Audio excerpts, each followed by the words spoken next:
Examination के ऊपर बहुत ज्यादा।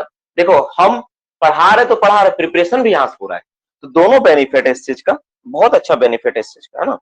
चलो अब हम लोग अपना सेशंस को स्टार्ट करते हैं।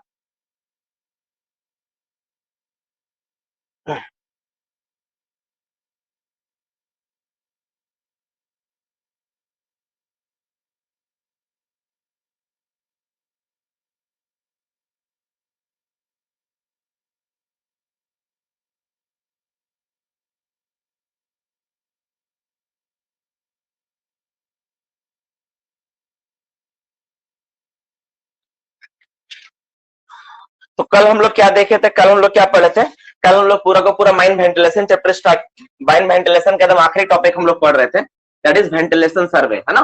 तो वेंटिलेशन सर्वे में हम लोग क्या देखे, वेंटिलेशन सर्वे में हम लोगों ने क्या पढ़ा, तो वेंटिलेशन सर्वे में हम लोग देखिए कि क्वांटिटी सर्वे क्या होता है, क्वालिटी सर्वे क्या होता है, कैसे कैसे उसका जांच करना होता है, किस तरह सैंपल कलेक्शन करते हैं, किस तरह एयर मेजरमेंट होता है, ये सारा होता है। आज हम लोग का टॉपिक में हम लोग क्या है कि हम लोग न्यूमेरिकल करेंगे मेनली, जिससे मैंने कहा था आप लोगों को कि न्यूमेरिकल कुछ करवाऊंगा मैं, न्यूमेरिकल होगा। लेकिन न्यूमेरिकल स्टार्ट करने से पहले हम लोग क्या करना होगा, एक आखिरी टॉपिक जो छूटा हुआ है that is mine surveying, ventilation surveying का पार्ट जो छूटा हुआ है, सर्वेइंग का एक पार्ट छूटा, प्रेशर सर्वे। अभी हम लोग प्रेशर सर्वे पहले खत्म कर लेंगे, ठीक है। प्रेशर सर्वे खत्म करने के बाद हम लोग सीधा स्टार्ट कर देंगे क्या, हम लोग सीधा का सीधा हम लोग स्टार्ट कर देंगे, डायरेक्ट हम लोग स्टार्ट करेंगे अपना टॉपिक पे आ जाएंगे हम लोग। किस कौन सा टॉपिक, हम लोगों का न्यूमेरिकल स्टार्ट करेंगे। तो प्रेशर सर्वे क्या होता है इसके बारे में थोड़ा चर्चा कर लेते हैं, ठीक है। तो तीसरा वेंटिलेशन सर्वे का दो पार्ट था, क्वांटिटी, क्वालिटी, क्वांटिटी और प्रेशर। तो प्रेशर सर्वे के बारे में जानेंगे, ठीक है।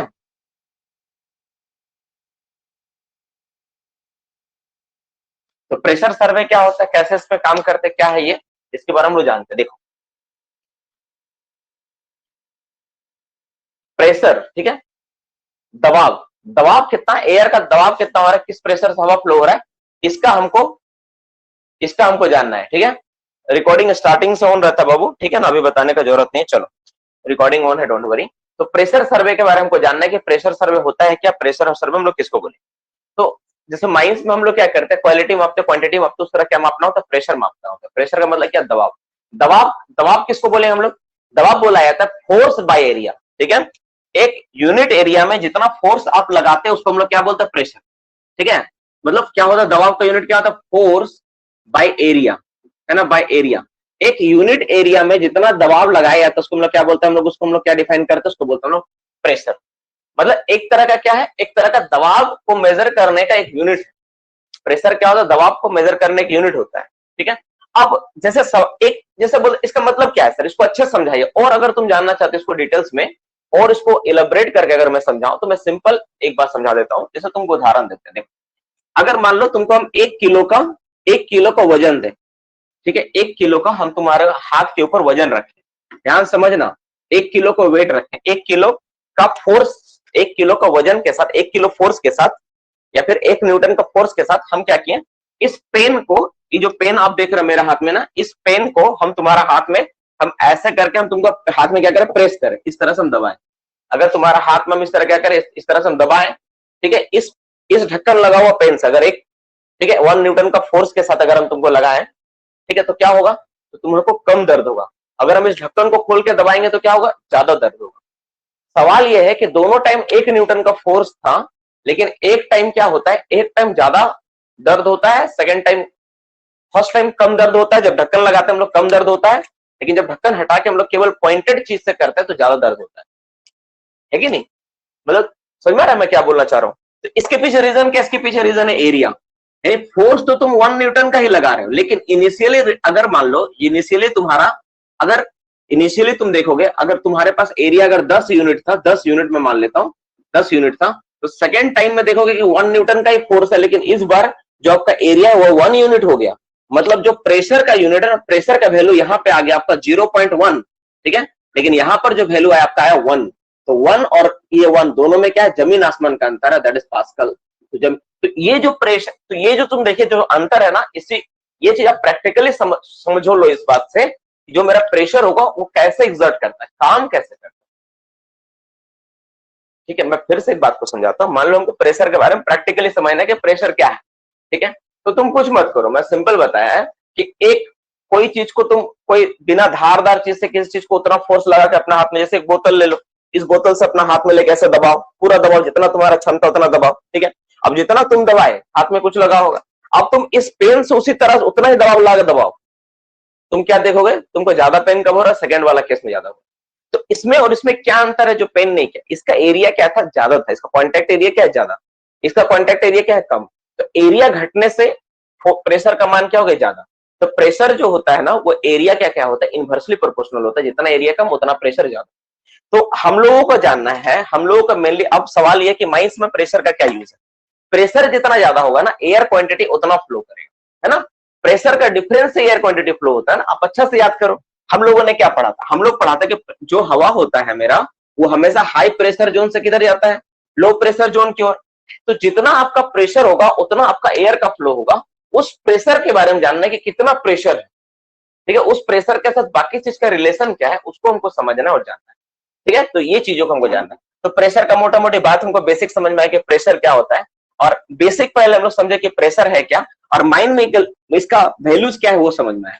तो माइंस में इसका वैल्यू क्या है कि जितना ज्यादा मेरा प्रेशर डिफरेंस होगा उतना मेरा एयर फ्लो होगा, प्रेशर नहीं, प्रेशर डिफरेंस जितना ज्यादा होगा हाई प्रेशर और लो प्रेशर के बीच, उतना मेरा ज्यादा एयर का फ्लो होगा, एयर फ्लो उतना अच्छा करेगा।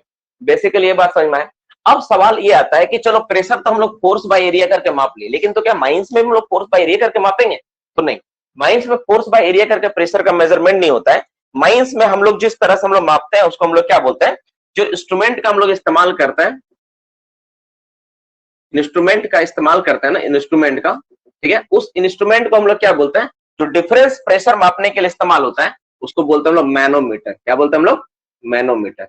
मैनोमीटर का इस्तेमाल किया जाता है। या फिर इसके जगह एक और इंस्ट्रूमेंट का इस्तेमाल होता है, उसको बोलते हैं इंक्लाइन मैनोमीटर। और मोर ज्यादा से ज्यादा आपको अगर क्या बोलते हैं कि आपको अगर मोर एक्यूरेसी के साथ जानना है तो हम लोग इंक्लाइन मैनोमीटर का इस्तेमाल करते हैं, नहीं तो नॉर्मली हम लोग क्या करते हैं, मैनोमीटर। ये क्या करता है, ये मापता है प्रेशर डिफरेंस। ये क्या मापता है बाबू, ये प्रेशर नहीं मापता, बल्कि क्या मापता है, ये प्रेशर, प्रेशर डिफरेंस को मापता है, प्रेशर डिफरेंस को मापता है। अब ये कैसे मापता है, क्या इसका थ्योरी, इसको हम लोग समझेंगे, जानेंगे। पहले हम लोग पहले इस चीज को और अच्छा से क्लियर करते हैं कि हम कर क्या रहे हैं, हम पढ़ क्या रहे हैं।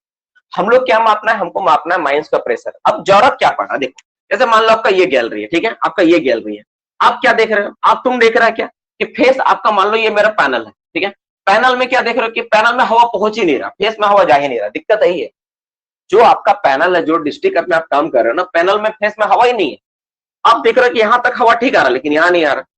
तो आपको समझना पड़ेगा प्रेशर मेरा क्या हो रहा है, प्रेशर में क्या चेंजेस है, प्रेशर डिफरेंस कितना है। आप देख रहे हो कि क्वांटिटी जो सरफेस से आ रही है ना, बहुत अच्छा क्वांटिटी आ रहा है, बहुत अच्छा क्वांटिटी आ रहा है, लेकिन आप देख रहे हो कि फ्लो ही नहीं हो रहा, डिस्ट्रिक्ट में आ ही नहीं रहा। आप भेज रहे हो हवा ठीक, वाटर गेज भी आपका ठीक ठाक है, लेकिन यहाँ नहीं आ रहा। तो आपको क्या करना पड़ेगा, प्रेशर सर्वे करके जांच करना पड़ेगा कहां पर मेरा प्रॉब्लम है। हो सकता है कि जो रिटर्न आपका चौक हो गया हो, कहीं पर फॉल हो गया हो, जिसके कारण आपका एयर फ्लो ठीक से नहीं हो पा रहा हो। तो इन सब चीजों को हमको स्पेशली समझना है कि पूरा को पूरा बात कौन बताएगा। तो प्रेशर सर्वे करके हम इन सारी बातों को जानते हैं, हम लोग समझते हैं। तो प्रेशर सर्वे क्या होता है, नॉर्मली प्रेशर जो मेजरमेंट होता है ना, प्रेशर मापने के लिए हम लोग जिस इंस्ट्रूमेंट का प्रयोग करते हैं उसको बोलते हैं बैरोमीटर, जो सरफेस का प्रेशर मापता है। माइंस का अगर किसी एक पॉइंट का प्रेशर मापना है, कितना है, कम है, बेसी है, तो हम लोग इस्तेमाल करेंगे बैरोमीटर का। लेकिन हमको प्रेशर डिफरेंस चाहिए होता है कि उस पॉइंट के कंपैरिजन में यहाँ का प्रेशर कितना है, तो हम लोग जिसका इस्तेमाल करते हैं उसको हम लोग क्या बोलते हैं, मैनोमीटर। हम लोग क्या बोलते हैं, मैनोमीटर। तो माइंस में क्या होता है, रिलेटिव प्रेशर को मापा जाता है, प्रेशर डिफरेंस को मापा जाता है। प्रेशर डिफरेंस बोलना ज्यादा सही है रिलेटिव प्रेशर की जगह। तो प्रेशर डिफरेंस मापने के लिए इस्तेमाल करेंगे हम लोग किसका, मैनोमीटर का, ठीक है। तो प्रेशर डिफरेंस मापेंगे मैनोमीटर। अब यदि मान लो कि हमको प्रेशर मापना है, तो होता है क्या, प्रेशर डिफरेंस कैसे मापते हैं। तो मैनोमीटर क्या होता है ना, सिंगल एक क्या होता है, यू ट्यूब होता है ना, सिंगल क्या होता है, वो एक तो यू शेप का ट्यूब है, इस तरह का सिंगल का एक तो यू शेप का ट्यूब है, एक तो यू शेप होता है। इसमें मार्किंग क्या होता है, बीच में इसका मार्किंग 0 0 होता है ना, बीच में मार्किंग क्या होता है, 0 0। इसका खास बात है ये स्ट्रिप का, इसमें बीच में 0 होता है, ठीक है। अब इधर जाओगे तो आपका नंबर बढ़ेगा, है ना, जैसे 10 20 में डायरेक्ट 10 20 लिख रहा हूँ, 30, इसमें 1 2 3 4 करके मार्किंग होता है। हम उतना तो लाइन बनाओगे तो खराब लगने लगेगा ना, इसलिए मैं डायरेक्ट 10 20 30 लिख दे रहा हूँ। अब इधर भी 10 20 30, 10 20 30 ऐसा करके होता है। सेम इधर में 10 20 30 इस तरह से होता है मैनोमीटर में, ठीक है। तो इनिशियली क्या होता है, अब ये जो मैनोमीटर देख रहे हो, यू शेप का ट्यूब देख रहे हो तुम, ये वाला। अच्छा, ये जो यूनिट होता है इसमें किसको यूनिट में रिप्रेजेंट करते हैं, मतलब एमएम में यूनिट रिप्रेजेंट करते हैं। क्या होता है यूनिट इसका, एमएम, मतलब मिलीमीटर। मिलीमीटर में इसके यूनिट को हम लोग रिप्रेजेंट करते हैं, ये होता है। अब सवाल है कि इसको मापते कैसे। तो सबसे पहले क्या करना था बाबू, आप क्लास में भी मैंने एक बार और समझाया है कि इसमें लोग सबसे पहले पानी भर देते हैं ना, सब पूरा पानी भर देता है, इसे पानी भरता है। अब इसमें क्या होता है, पाइप लगा होता है, दो पाइप होता है, इधर में एक तो पाइप, इधर इसमें एक पाइप लगा होता है, ऐसे करके एक पाइप लगा होता है ऐसे, ठीक है, यहां से लेकर ऐसे पाइप लगा होता है, और इसके छोर में भी एक पाइप लगा होता है, ठीक है, इस तरह छोर में पाइप। ये जो पाइप होता है 100 मीटर लंबा होता है। कितना मीटर लंबा होता है? 100 मीटर का पाइप आता है, 100 मीटर लंबा पाइप होता है, ठीक है, 100 मीटर लंबा। अब हम लोग का जहां पर मापना है, जिस गैलरी के साथ इसको तुलना करना है, जैसे मान लो एक मेरा इंटेक में और रिटर्न में हमको देखना है कि प्रेशर डिफरेंस कितना आ रहा है, इंटेक और रिटर्न। तो एक छोर को हमको रिटर्न में रखना पड़ेगा और एक छोर को गैलरी का इंटेक साइड में रखना पड़ेगा, तब जाके तुम इसे माप पाओगे कितना है, इस तरह से रखना, तब तुमको यहाँ समझ में आया कितना है। ये कैसे काम करा, देखो, जैसे मान लो कि अगर कोई द्रव को अगर इसमें पानी भर के हम इसको अगर फूकते हैं तो क्या होगा, ये पानी का लेवल ऊपर जाएगा, है कि नहीं? पानी का लेवल ऑब्वियसली ऊपर जाएगा। अगर मान लो इसको हम लोग फूकेंगे तो क्या होगा, पानी का लेवल ऊपर जाएगा, नीचे आएगा, कुछ भी। अगर इसको हम लोग खींचेंगे तो भी ऊपर नीचे होगा। तो यहाँ क्या होता है, देखो, यहां से जैसे एयर एक फ्लो हो रहा है, ठीक है, मान लो इनटेक में, और इधर से एक एयर फ्लो हो रहा है रिटर्न का, तो इनटेक का और रिटर्न का एयर फ्लो, ठीक है। तो एयर जब फ्लो करवाओगे किसी चीज के ऊपर, तो वो क्या होगा, रिलेटिवली उसका वाटर का जो मॉलिक्यूल्स को खींचने स्टार्ट करेगा। अब जितना एयर फ्लो होगा उतना ज्यादा ऊपर और नीचे होगा। अगर मान लो सपोज इधर क्या पॉजिटिव है, इधर नेगेटिव है, तो पॉजिटिव होगा तो इधर धकेलना स्टार्ट करेगा, है ना। तो ये वाला थोड़ा तुम देखोगे वाटर का जो लेवल है, मैं मान लेता हूँ घट के इधर चला जाएगा 12, नीचे चला जाएगा 12 पे, और इधर क्या होगा 12 आपका क्या होगा, ऊपर उठ जाएगा, ऐसा आपको रीडिंग मिलेगा। तो टोटल आप प्रेशर डिफरेंस उस पॉइंट का कितना मिला, 12 और 12 कितना हो गया, 24 mm प्रेशर डिफरेंस हो गया, 24 mm का प्रेशर डिफरेंस आ गया। तो इस तरह से हम लोग क्या करते हैं, प्रेशर सर्वे हम लोग करते हैं, इस तरह से हम लोग प्रेशर को मेजरमेंट करते हैं, प्रेशर के बारे में हम लोग इस तरह से देखते हैं, ठीक है। मोटा मोटी यहाँ तक बात समझ में आपको आया। हम लोग इस टॉपिक को, सेशंस को थोड़ा सा और आगे बढ़ाते हैं। आप जानते हैं कि प्रेशर सर्वे कितना तरह का होता है, कितना तरह से हम लोग मापते हैं, यही मेनली टाइप्स आपसे पूछा जाएगा, ठीक है। स्टैटिक प्रेशर क्या होता है, ये क्या होता है, वो क्या होता है, इसी के बारे में हम लोग पढ़ते हैं और जानते हैं, ठीक है। चलो 1 मिनट रुक जाओ।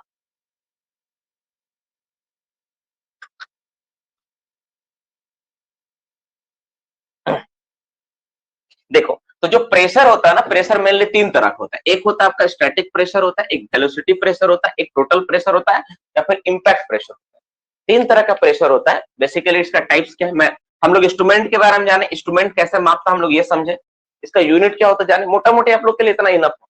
देखो एक्चुअली तुम सच में जानना चाहोगे ना कि सर मुझे सारा चीज बताइए, अच्छे से समझाइए, मैं कंटेंट जानते जो मैं पढ़ा रहा हूँ ना, कंटेंट लगभग 70% ही है, 30% कंटेंट को अवॉइड किया जा रहा है, क्योंकि ये पूरा का पूरा बीटेक का सिलेबस है ना। तो मैं कंटेंट में उतना ही बात समझा रहा हूँ जिससे कि आपका काम बन जाए, आप एग्जाम में क्वालिफाई कर जाओ, एग्जाम में इससे बाहर सवाल आएगा ही नहीं कभी। तो मैं वैसे करवा रहा हूँ। इसका टाइप्स के बारे में जानते हैं, इसका टाइप्स कितना तरह होता है ना, टाइप्स। तो मेनली जो इसका टाइप्स होता है 3 तरह का होता है ना, 3 तरह का। एक को बोलते हैं हम लोग स्टैटिक प्रेशर, स्टैटिक प्रेशर। दूसरा होता है आपका वेलोसिटी प्रेशर, जिसको हम लोग काइनेटिक प्रेशर भी बोलते हैं, प्रेशर। और तीसरा क्या होता है, तीसरा होता है टोटल प्रेशर, टोटल प्रेशर, ठीक है। अब इन तीनों के बारे में समझते हैं, तीनों है क्या, ठीक है, ए बी सी डी, ठीक है, ए बी सी, इन तीनों के बारे में जानते हैं कि तीनों है क्या, ठीक है। तीनों के बारे में डिटेल्स में जानते हैं थोड़ा थोड़ा कि ये है क्या, कैसे ये काम करता है। देखो, स्टैटिक प्रेशर, स्टैटिक प्रेशर का मतलब क्या हो गया, स्टैटिक प्रेशर का मतलब हो गया वैसा प्रेशर जो किसी बॉडी के स्टैटिक कंडीशंस के कारण उत्पन्न हो, उसको हम लोग बोलते हैं स्टैटिक प्रेशर। लिखना स्टार्टिंग करना चाहते हो तो लिख सकते हो, लिखो, अगर कोई लिखना चाहता है तो लिख सकता है, लिख लो। स्टैटिक प्रेशर क्या होता है, जो किसी बॉडी के स्टैटिक कंडीशन के कारण उत्पन्न होता है, स्थिर अवस्था के कारण होता है।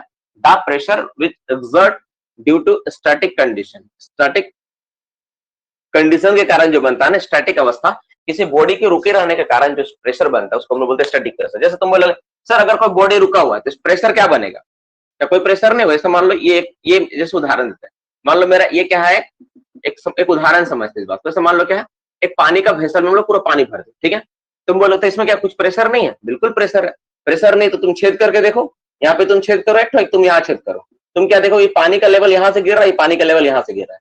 तो पानी तो स्थिर अवस्था में, इसमें तो मूवमेंट नहीं हो रहा, फिर भी तो पानी जा रहा दूर ना, क्यों हो रहा दूर, due to static pressure, static pressure के कारण हो रहा है।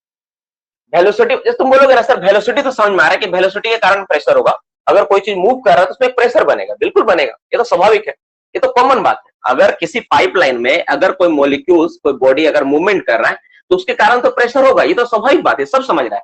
लेकिन अगर कोई बॉडी रुका हुआ है तो क्या प्रेशर होगा, बिल्कुल होगा। यहाँ देखो, अगर यहाँ पे प्रेशर नहीं होगा तो पानी क्यों यहाँ से इतना दूर और ये वाला पानी का डिस्टेंस इतना कम होता है? रीजन क्या है? रीजन यहाँ तो कुछ नहीं, तो मेनली इसका पीछे रीजन क्या होता है? इसका पीछे रीजन ये होता है कि स्टैटिक प्रेशर यहाँ पे काम कर रहा है, दैट्स वाई क्या होता है, ये इतना है। तो मेनली ये 3 तरह का प्रेशर होता है, स्टैटिक प्रेशर होता है, ठीक है, और आपका क्या होता है, दूसरा क्या होता है आपका, एक होता है वेलोसिटी प्रेशर होता है, और तीसरा क्या होता है, काइनेटिक प्रेशर होता है। 3 तरह का प्रेशर हम लोग देखते हैं, 3 तरह का प्रेशर आपका ये होता है, ठीक है। अब जैसे ये बेसिकली इतना ही समझो गई है। अब काइनेटिक प्रेशर क्या है, ये क्यों होता है, इसका पीछे रीजन क्या बताएं? ये ड्यू टू स्टैटिक कंडीशन के कारण होता है। स्टैटिक कंडीशन के कारण होता है, कंडीशन की वजह से होता है। ये क्यों होता है? ये ड्यू टू वेलोसिटी मूवमेंट के कारण होता है, मूविंग मूवमेंट के कारण होता है, एमओवी मूवमेंट के कारण होता है ना, मूवमेंट के कारण होता है। मतलब कोई बॉडी अगर मूव कर रहा है तो उसकी वजह से जो प्रेशर बनता है उसको हम लोग क्या बोलते हैं, उसको हम लोग वेलोसिटी प्रेशर बोलते हैं। ड्यू टू, इसका रीजन क्या है, इसका रीजन मैं बता रहा हूँ। ड्यू टू क्यों होता है? स्टैटिक कंडीशन के कारण होता है, ड्यू टू मूवमेंट के कारण होता है। और ये क्या होता है, ये एल्जेब्रिक सम है ना, ये क्या एल्जेब्रिक सम होता है? किसका एल्जेब्रिक सम है? ये एल्जेब्रिक सम है आपका ए प्लस बी का। ए और बी को जोड़ने के बाद जो प्रेशर बनता है उसको हम लोग क्या बोलते हैं, टोटल प्रेशर बोलते हैं, उसको टोटल प्रेशर बोला जाता है। ये मेनली बेसिक बात है, इतना तुम समझो। सिलेबस में है ना, सिलेबस के अनुसार अगर तुम देखोगे तो सिलेबस में अगर इतना तुम देखते हो that is enough for your syllabus. Syllabus के अनुसार देखा जाए तो ये इनफ है, क्योंकि इसके बाहर ज्यादा मतलब मुझे नहीं लगता है कि बाहर ज्यादा पढ़ने का आपको जरूरत पड़ेगा, क्योंकि अभी तक हम नहीं देखते कि इस तरफ से सवाल ज्यादा पूछता है। मैक्सिमम पूछेगा तो किस इंस्ट्रूमेंट का इस्तेमाल करते हैं ना, यही सब ज्यादा सवाल पूछता है। बहुत ज्यादा सवाल तो हम कभी नहीं देखे कि ये सवाल वो सवाल पूछ के आपको परेशान कर रहा है, ऐसा क्वेश्चन हम लोग नहीं देखे, ठीक है। एक बार मैं भी थोड़ा इसको बुक में देख लेता हूँ कि आप लोगों का बुक के साथ कुछ चीज ऐसा तो नहीं कि जो छूट रहा है, कुछ ऐसा चीज तो नहीं जो हट रहा है ना, उसको थोड़ा देख लेते हैं, थोड़ा समय देख लेते हैं, 1 मिनट। कहाँ चला गया यार?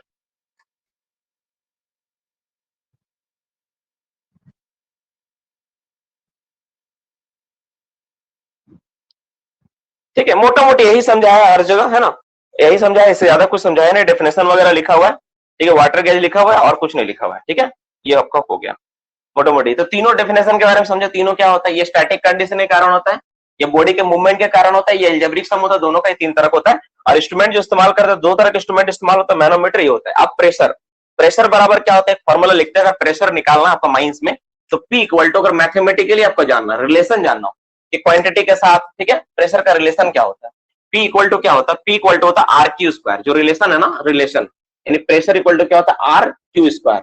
ये फॉर्मूला है, किसका फॉर्मूला, प्रेशर का। मतलब अगर आपको माइंस का क्वांटिटी पता हो तो आप प्रेशर निकाल सकते हो, कैसे, P equal to R Q square करके। तो पी बराबर क्या है यहाँ पर के बराबर, पी बराबर आपका प्रेशर है, पी का मतलब क्या है, प्रेशर। पी का मतलब क्या है वो यहाँ पे प्रेशर है। आर का मतलब क्या है, हेलो, आर का मतलब क्या है, रेजिस्टेंस। हाँ बोलिए।